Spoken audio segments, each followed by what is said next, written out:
This is going to be demonstrating some mountains, and this is going to be a demonstration on trees and some simple waterfalls using a fan brush.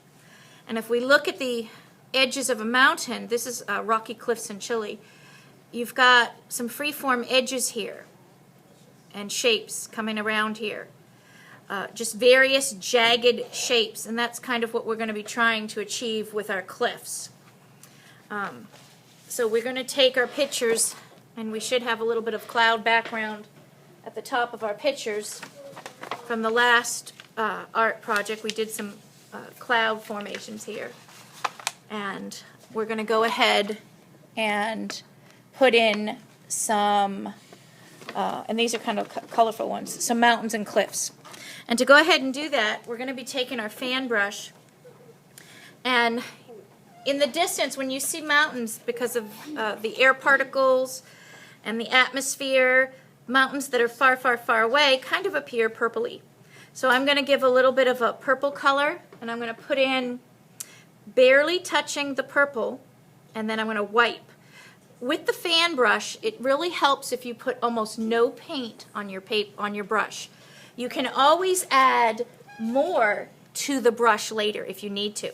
So I'm just going to do some of those free-form kind of jagged cliffs. Now, when I take my fan brush, I'm just going to kind of sketch out the edges here.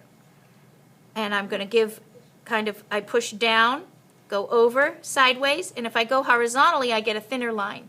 Coming down, I get a kind of a vertical streak.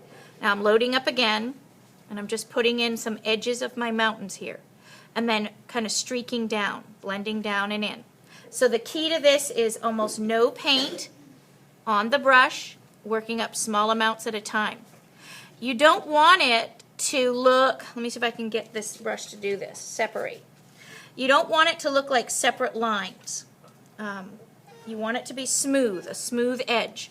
And if you have some really tall peaks, you can stick in your tall peaks. And I'm kind of just dabbing it, but it's looking like a line. So this will be just a real tall, kind of jagged peak here. And then I can pull down, and just blend. And I'm leaving just this rough edge here. If you want to put in some shadow lines, work up the lighter colors. Maybe this is a crack or a crevice coming through the mountain.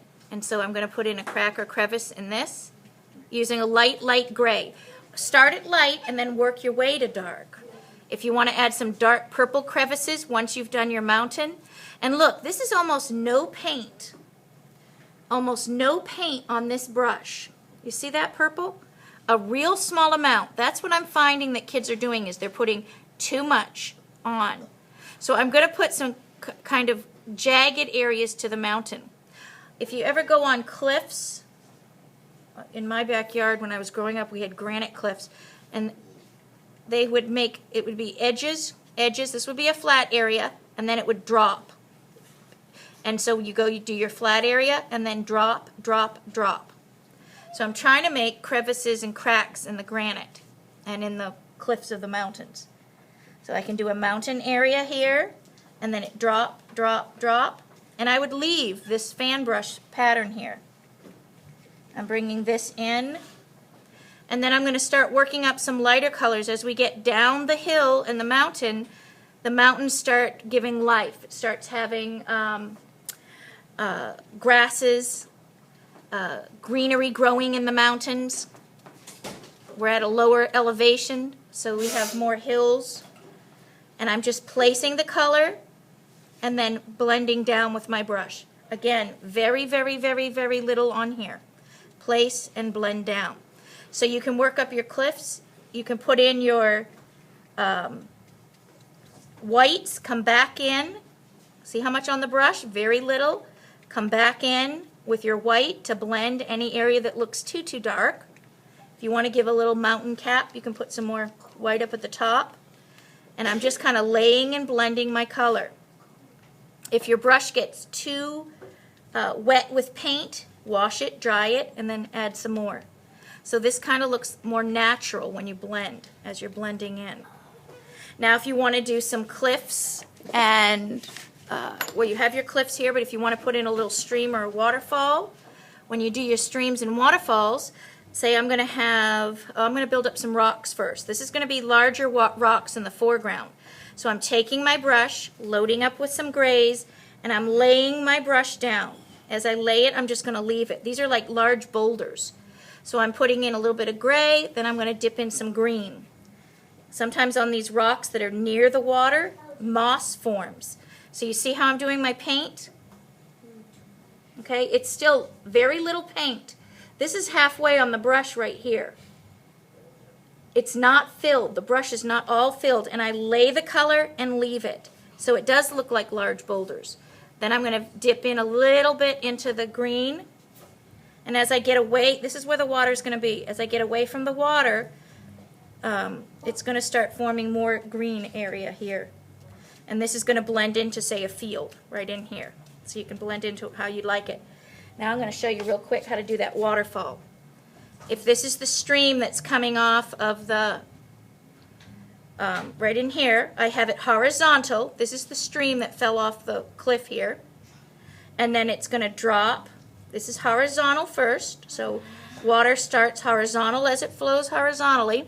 And then when it reaches the cliffs and rocks, it's going to drop. So again, look how much paint. And now I'm going to lay it down. Okay, I go over, slow, slow, slow, and pull down. And that's going to form a waterfall look, falling water. Now, if I went back over that and over that and over that, I'm going to ruin the beauty of that fall. It's going to blend out, and that's what kids want to do. They want to overwork the painting. Just leave it. Once it's done, leave it. Maybe you want to make it wider or longer. Horizontal, and then look, curve, fall, fall, and leave the streaks coming through. You want to leave those light and dark areas. That shows the water's rushing. Now, if you want to stick a little waterfall, maybe you want one coming off of here. Remember, a little horizontal, and then drop. This is another drop coming off my mountain. Drop and land. Now, if you want a little splash going on, look, flick your brush and give a little powerful splash. You know, this could be a 200-foot drop, so I've got some spray coming up here. And you can even get some more white in this spray, too. Splash, come down. And then I'm going to just, if you want to lighten anything, and lay. I'm laying the color, pulling, laying the color, pull. Now I'm going to show you very fast a tree. Say this is a forest down in here. This is a vertical line, and I just use the side. And again, look how much paint. Almost no paint. And then I'm just going to, this will be a tall tree. And then I'm going to come down. The brush is almost diagonal. I'm just kind of printing the tip. I'm just printing the tip of this fan brush. And then as I get bigger, because you got to be careful at the tip, and then as I get bigger, I'm going to pull out. I'm going to go out. Whoops.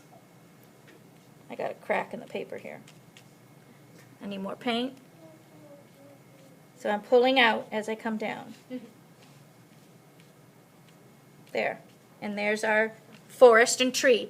And again, never make the trees the same. The one, you know, this one's in the back, different height, and pull out. Okay? And that's how you can do some of your landscapes.